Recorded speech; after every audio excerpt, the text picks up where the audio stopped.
Schumm is from Hollins University in the lovely part of Virginia, in Shenandoahs, and is one of her areas of expertise, not only by virtue of being blind, but also because of her work in multi-faith traditions.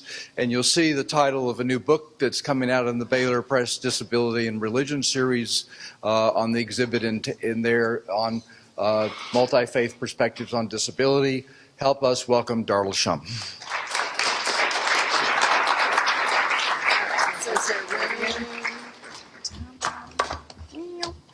There you go. All right. It's right here. Great. Well, I'm getting set up. If you need to stand up and shake a little, do some jazz dance, please feel free. It'll just take me a sec.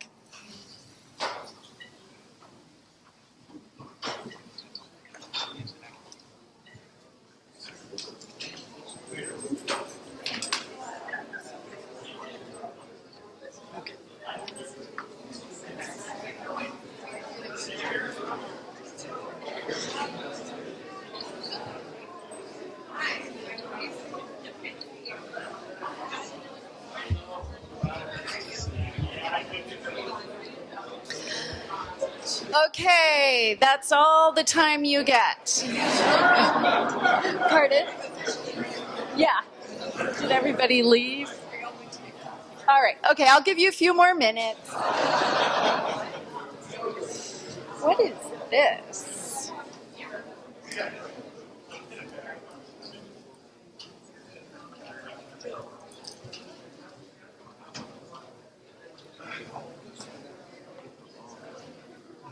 Oh, okay. I'm sorry. Okay, Bill is instructing me to call us back to order. There is a longer break after I'm finished, so if you can kind of gather again. So this mic, can everybody hear me? Okay, great. All right. Thank you. I am delighted to be here. When I looked at the list of those of us giving TED Talks today, the Sesame Street song popped into my head. One of these things is not like the other. I bring diversity to the SITD faculty. In multiple ways, and I'll let you figure out what they are. All right. So I want to start this morning by talking about a story that if you have read almost anything that I've written, you've already read about this story. But a number of years ago, about more like 8 or 10 years ago, I was lying on an acupuncturist's table, and she was poking me with needles for whatever pain or ailment I had at the time. I don't even honestly remember why I was seeing her. And as she was inserting needles into various parts of my body, she said to me, "You know, Chinese religion teaches that disability is a result of a lesson that one needs to learn or a mistake that one has made in a previous life." So immediately my relaxed body went, ugh, and tensed up. And this experience left me with a number of questions. The first one was, really? Seriously? Is this really what Chinese religion teaches? And first of all, let me be really clear, there is no such thing as a monolithic Chinese religion. So immediately I kind of discredited what she said because she conflated multiple traditions under one umbrella, and that is not accurate. The second question that I had was, how how does what she is saying compare to the tradition that I am more familiar with, by experience at least, and that was the Christian tradition. I am trained as a comparativist, and so I think comparatively, for better or worse. And so I started thinking about, what do Chinese religions and other Asian traditions teach about disability? How does that, or how do those teachings compare to what Western religions teach about disability? And quite frankly, I've been asking these questions ever since, and thinking about them, teaching about them, writing about them. And so what I want to do today is to think out loud with all of you about Asian religions. I am going to talk about, or give you, snapshots from 3 different Asian religions. I could spend the next 2 hours talking about Asian religions. I'm not going to do that. I'm going to give you some very brief snapshots of a couple of things that 3 different Asian religions teach, and I am going to think out loud with you about how this might help us think differently, or maybe similarly, about disability from non-theistic and or polytheistic religions. So, a couple of sweeping generalizations before we get started. One is, I'd like to ask you all to think about the concept of master images. So master images are those things that are taken for granted, assumptions and ideas about the world that we often think are universal and absolute. Westerners, monotheists, are very good at coming up with master images. And one thing that Asian religions, I think, generally help those of us in the West to do is to begin to dismantle some of our own master images. And for our purposes today, to dismantle our master images about disability and about theology and or our understanding of God or the divine and who God is. So this is maybe my challenge for all of us, is to open ourselves up to dismantling some of our master images and learning from some of these traditions. I think this is a critical step to take, partly because I don't think we have a choice anymore. I don't know very much about Holland, Michigan, even though I grew up just an hour and a half away in northern Indiana. But I would assume that even in a small Midwestern town like Holland, Michigan, you probably can't avoid coming into contact with someone from a religious tradition other than your own. So we don't really have a choice anymore in this increasingly globalistic, global small world that we live in.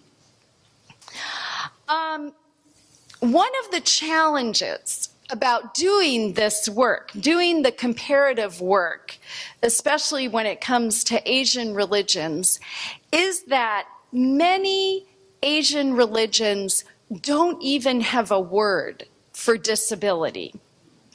And so I don't even have to explain. I don't need to unpack that challenge, I'm sure.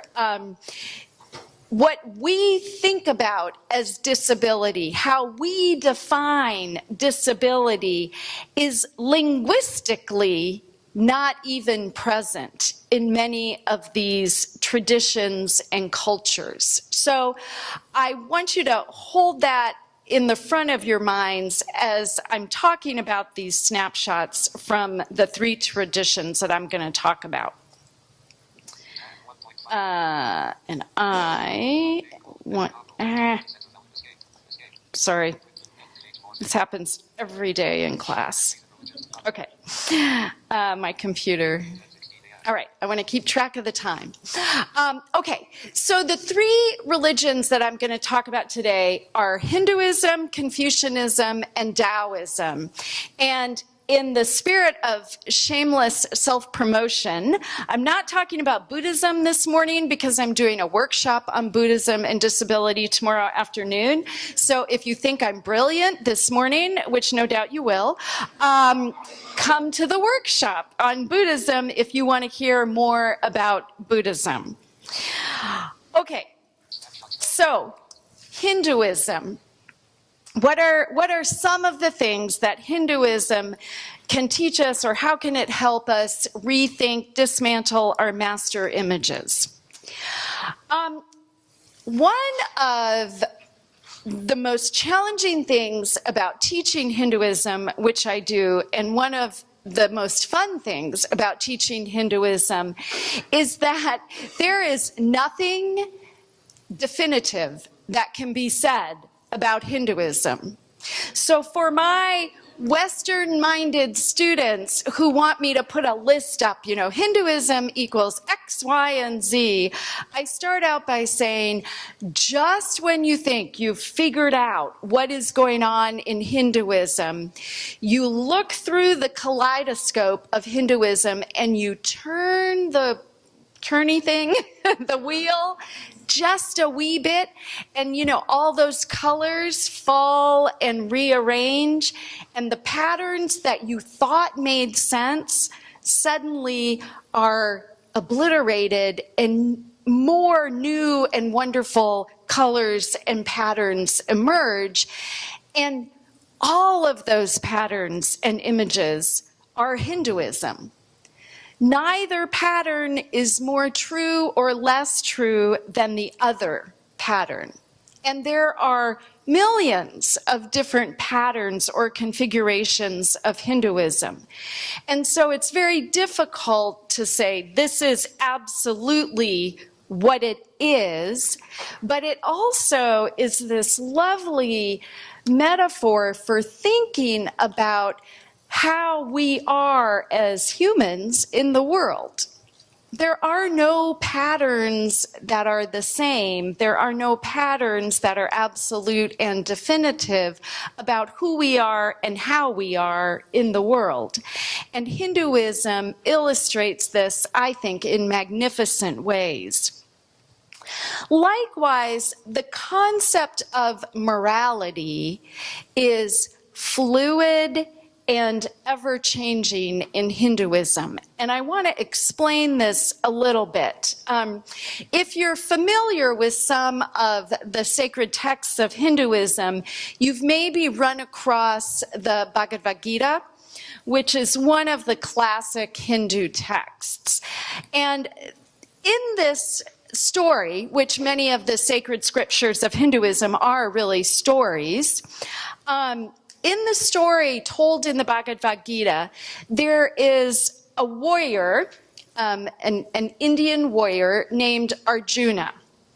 And Arjuna is called to battle. As he is about to go into battle, he realizes that the people that he is going to be fighting against are relatives or kinsmen. And this, of course, presents a great moral dilemma for Arjuna. He's a warrior. He is duty-bound by virtue of the caste that he is part of. Indian society is, at least traditionally, structured by a caste system. Arjuna is duty-bound to go to war and to fight.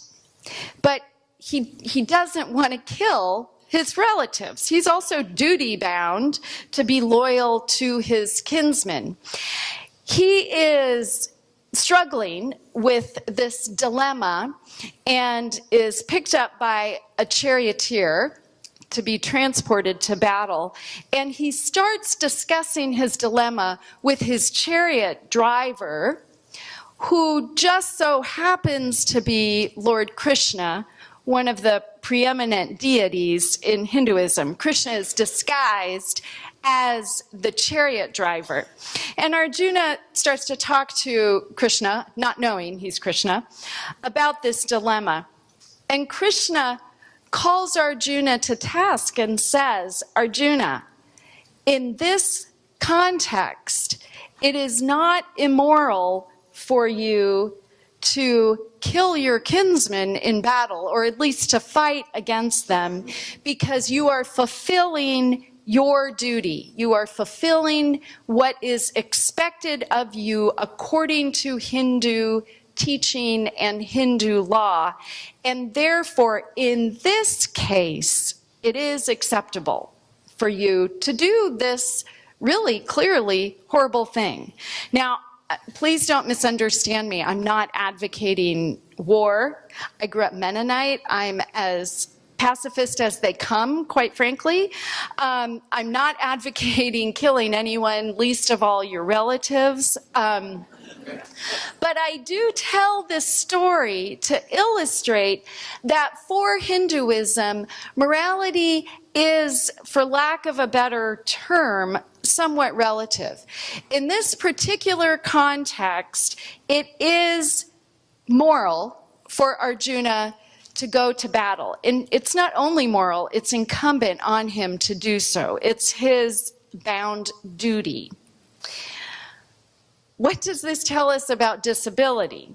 Well, what this kind of moral fluidity helps to do in Hinduism is to undermine concepts such as normalcy.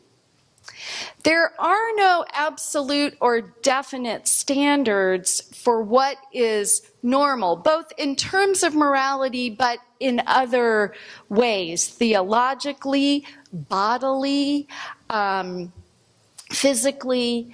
And so we can begin to see or to learn from Hinduism that sometimes flexibility, fluidity, contextualizing, and again, I'm sure that the ethicists in the crowd are getting very uncomfortable with this concept. I'm also trained as an ethicist, I understand. But this concept of moral relativism, it's really, I think, pointing us less to situational ethics and more to an understanding that the world is very rarely as absolute as we think it is. And those of us who live every day with disabilities know this very well from an experiential and a bodily perspective. Hinduism in general is polylythic.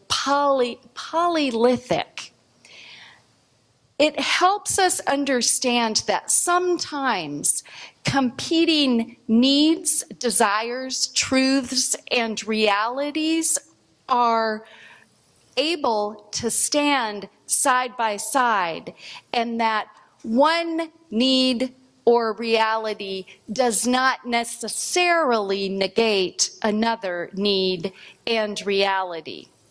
I'm not going to unpack what this might mean for our religious and faith communities. I'm just going to throw these things out there and let you think about them and unpack them. And this afternoon, we can talk more about how some of these concepts can be applied.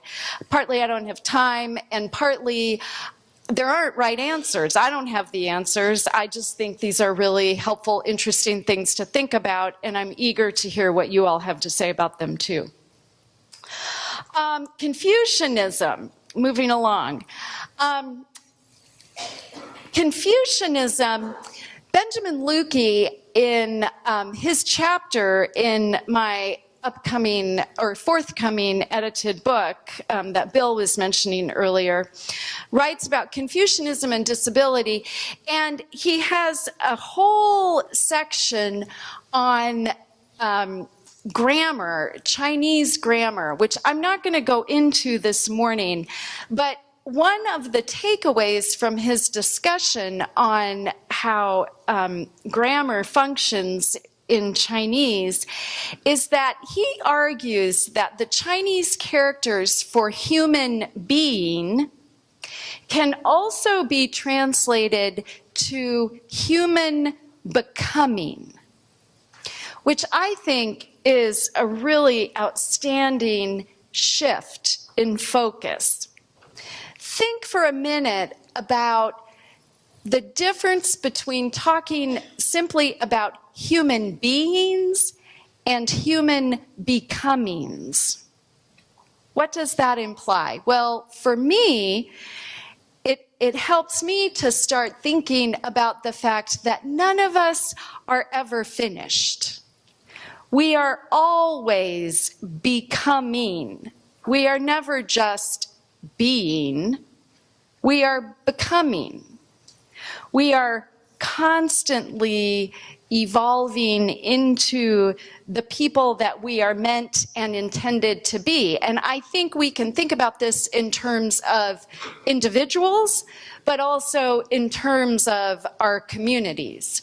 So if we don't get it quite right the first time around, we're still becoming. And I was reminded of this when Tom was talking as well. And so from Confucianism, we get this lovely image of human becoming. For Confucianism, human becoming always happens in the context of relationship. There's a pattern emerging this morning, I would argue, and Eric and Tom and I did not talk beforehand. Well, I said hello to Eric, but we didn't talk about our comments. But you see, we are all coming back to the same concept of relationship. And Confucianism is bringing us right back there to this idea. Now, in Confucianism, if you know anything about Confucianism, you probably know that in Confucianism, relationships are highly prescribed and highly ritualized. And there are 5 primary relationships in Confucianism, and they are generally most of these 5 relationships are hierarchical.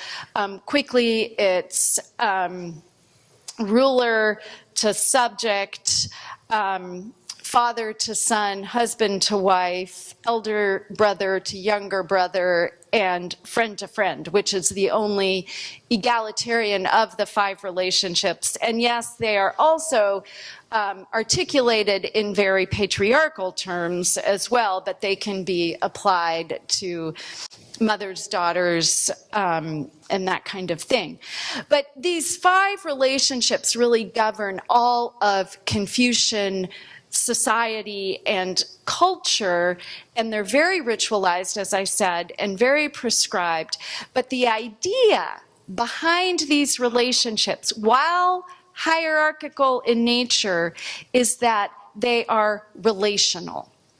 That there are things that a father is expected to do for his children, and in turn there are responsibilities and duties that children have to their parents or their elders.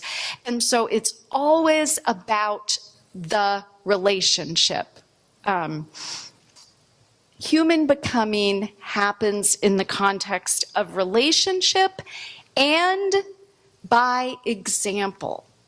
Confucianism is not instructional in terms of dictates coming down from some external divine being. In fact, Confucianism is absolutely a non-theistic tradition, so much so that it's often debated as to whether it's a religion or a philosophy. There is no concept of God, certainly not in the way that we in the West think about God in Confucianism. So the way that human becoming happens is by observing, being in relationship, and learning from exemplars. Again, think about how these ideas might apply in your own faith communities. How can we begin to implement some of the things that Eric and Tom have been talking about this morning in the context of our own faith communities? How can we, as presumably many of you, not all, but as religious leaders, as community members, how can we be exemplars of the kinds of things we're talking about? I don't know what that was. Okay. Taoism. Taoism takes the same concept of human becoming, but grounds it in an understanding of the body. So for Taoism, the body, the entire cosmos, is constantly in flux. There is nothing stagnant about an individual body. So a classic example is to think about my body looks very stable and stagnant. You probably haven't noticed in the, 15, 20 minutes I've been standing up here, you probably haven't noticed my body changing. But in fact, it is. The breakfast I had this morning, the yogurt and granola, is being digested. My chemical makeup is changing. I've gotten 15 minutes older since I started talking, for better or worse. I'm 15 minutes closer to death than I was when I started talking. Physically, we are constantly changing and in flux. And it probably goes without saying that this is one of, I think, the most important things that Taoism can teach us when thinking about disability. We live with the illusion that our bodies are stagnant and not changing, that if we are healthy today, we'll be healthy tomorrow, that we will not become disabled if we're not already disabled, if we eat well, exercise, take care of ourselves. I mean, intellectually, we know that that's not true, but at some cellular level, I think many of us, myself, live thinking about our bodies as very stable, constant, stagnant entities. And Taoism teaches that no, in fact, bodies are constantly in flux and constantly changing. So not only are we just humans becoming, but we are humans constantly physically changing. And again, Taoism extends this idea to the entirety of the natural world.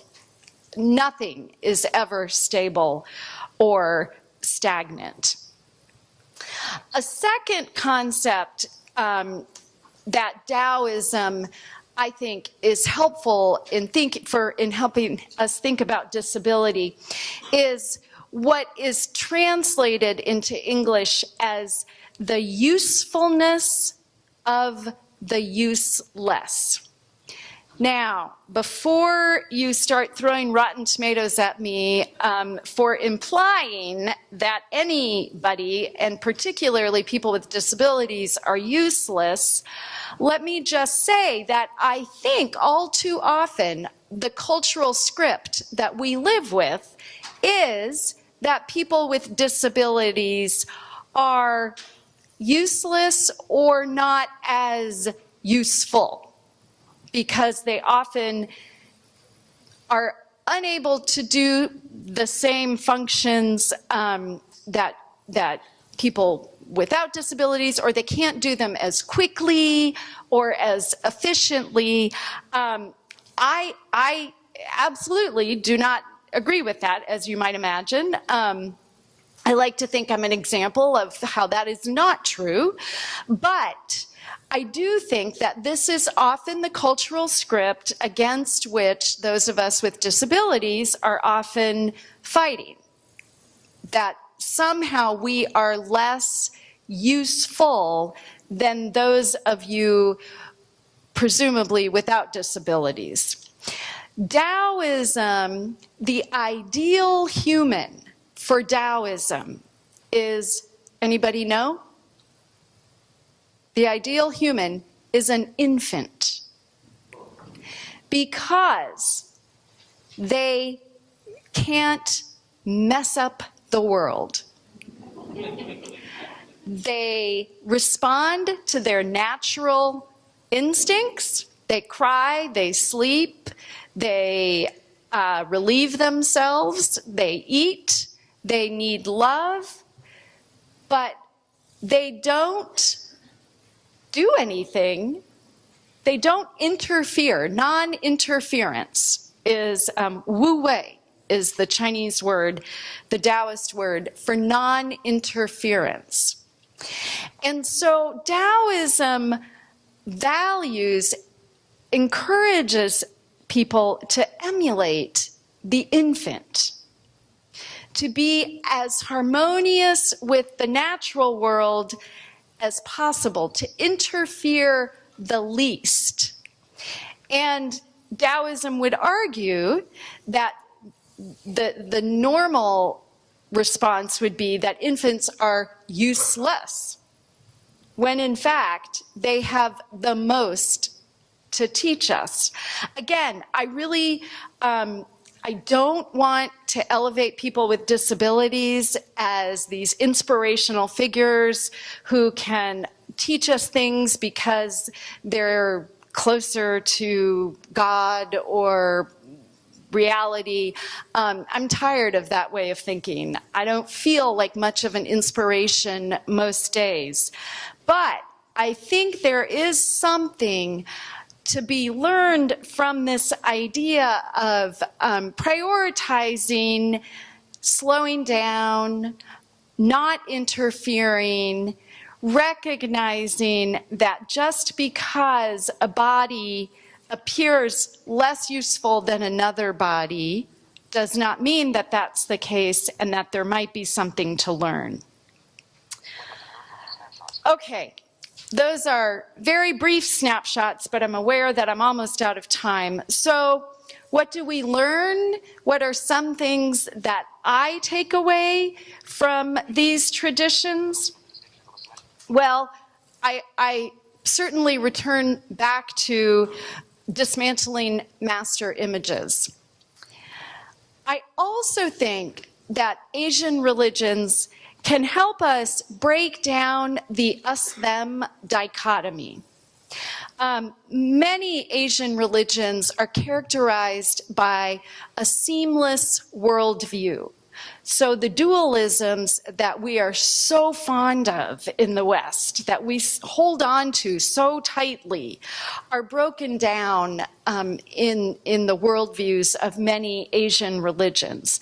Us-them is never, in my opinion, a helpful way to think. Certainly not when it comes to people with disabilities and people without disabilities. I also think, though, that Asian religions help us to break down the dichotomy between human becoming and the divine. How are we like the divine? Again, in many of these Asian religions, there is no concept of the divine, so breaking down that dichotomy happens pretty quickly and easily. But I think it is something that monotheists can learn from and think about. How are humans like the divine? How is the divine like humans? And how is breaking down the dichotomy between the human and divine informative and helpful to those of us who are interested in thinking about disability and disability theology. So, my acupuncturist, I never went back to her. I found a better one, one that did not make me feel as though my disability was a result of bad karma or sin. And I am grateful to her these many years later, because I really do think, obviously unknowingly on her part and unknowingly to me at the time, she really sent me on a scholarly path that I have found to be very fruitful and rich for thinking about disability generally, but also on a very personal level. So I'll conclude with that. Thanks.